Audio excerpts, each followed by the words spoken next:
Before talking about the actual show, let's discuss the primary details and aspects of Blue's Clues. Firstly, research was essential to the show, especially for the pilot.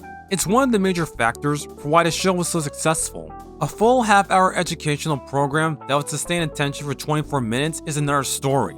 Enter Dr. Alice Wilder, a classmate at Santa Miro, who saw the pilot and adored how her studies were being applied. Wilder would join the team as a research director, and a research department was formed, consisting of people who studied child development. Research was vital to the creative and decision-making process. Every department had to understand research and the curriculum-based aspects. Another goal of the show was to promote cognitive and problem-solving skills for preschoolers. The show wasn't afraid to challenge its younger viewers, and it did so with this philosophy. Preschoolers learn through everyday tasks. The games are designed to teach a specific skill that kids could apply in real life. The games were written within context of the script, tested and retested depending on kids' reactions. The show uses a multi-layered approach to learning, with each game gradually increasing in difficulty. Episodes center around common events for preschoolers. The show would feature elementary topics such as colors, shapes, and reading, to more complex topics such as science, physics, and anatomy.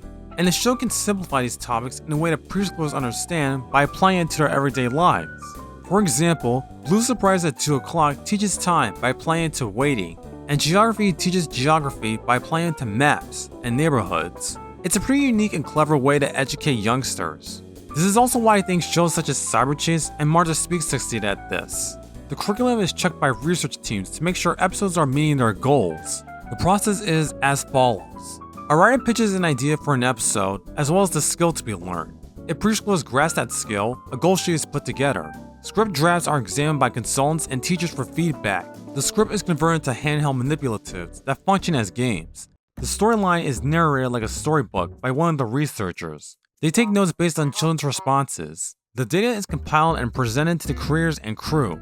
The script is rewritten depending on data. Episodes are tested with just the host on blue screen, and then the final episode, complete with animation and music, is shown to children for final testing. The process of making one episode takes at least 10 months, or a year. Since each episode is researched 3 times during production, that's more research than any show I can think of. I commend the crew for putting that extra polish in to make sure they're getting their points across to viewers, especially when your target demographic is impressionable. In fact, this process with consultants and making sure the viewers will understand the content presented reminds me of how the Magic School Bus handles their science-related topics. Next, let's talk about the art direction of the show, since it's one of the aspects I especially love. As stated before, the show was designed to look appealing and inviting to children. Just like Captain Mikey, BC was an in-house computer-based production. I was always addicted to the visual style, and that means it's working. The creators knew they wanted to use Macintosh computers to create the style, without coming off as artificial. For the live-action shooting, the host is filmed in front of the blue screen. Footage is sent to Nick Digital, a division of Nickelodeon Animation Studios. Editors bring the footage on a digital file in Media 100 software. For the animation and design, instead of puppets or cells, the creative team uses materials that preschoolers are familiar with. Construction paper, clay, and felt are utilized numerous times. The art department makes miniatures and models by hand.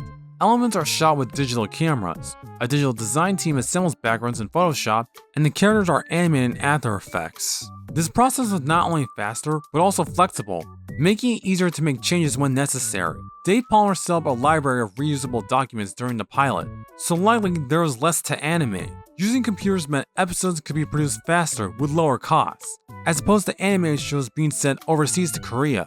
This also gives designers and animators a chance to branch out their creativity.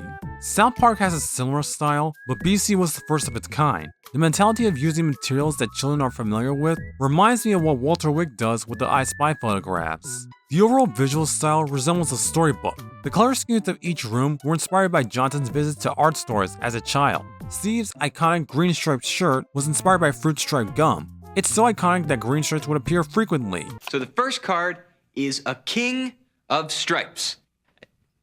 Ooh, interesting.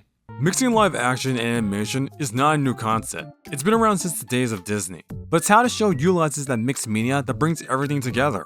Whenever the host touches something animated, it becomes real, so I imagine said prop would have to be designed, of course. The creators even believed in spending more money on talented people rather than expensive equipment. I can get behind that. Lastly, let's discuss the format. Every episode starts and ends the same way, inviting the viewers. Blue wants to do something else.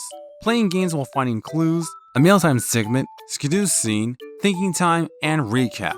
A standard but simple formula that preschoolers can follow along or anticipate.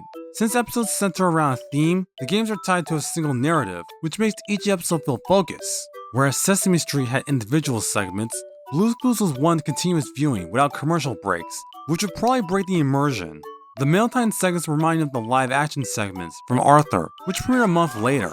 Written by the show's script and development team, the children do an activity that relates to the theme of the episode. The letter song was suggested by Santa Miro. Episodes will air 5 consecutive days weekly, since children learn through repetition. Blue's Clues' structure is similar to that of Phineas and Ferb, meaning once it's established, the show can play around with this formula.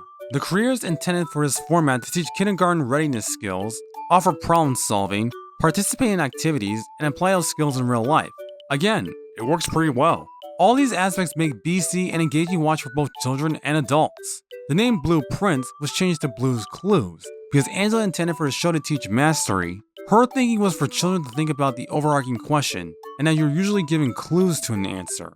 This teaches children about cognitive development or to use thinking skills, so to speak. Additionally, the notebook was created for the necessity of taking notes in order to remember things. Now if we talked about the history and the pilot of Blue's Clues, let's talk about Blue's Clues itself.